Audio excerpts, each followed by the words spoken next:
আমি আমোদ প্রমোদ এবং উৎসব অনুষ্ঠানে গান বাজনার ব্যবহারের বিরোধিতা করেছিলাম। আমি নিজে একজন সঙ্গীতপ্রেমী মানুষ, তাই উৎসব অনুষ্ঠানে সঙ্গীতের মার্জিত এবং শ্রুতিমধুর ব্যবহারের সমর্থন আমি।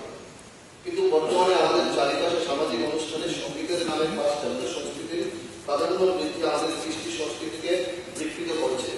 ডিজে সাউন্ডের বিকট শব্দে হাসপাতাল, বৃদ্ধাশ্রম সহ গৃহে থাকা অসুস্থ বয়োজ্যেষ্ঠ নাগরিকরা চরম মানসিক ও শারীরিক বিনাশতার শিকার হচ্ছে। শ্রবণ শক্তির ক্ষতি হয়।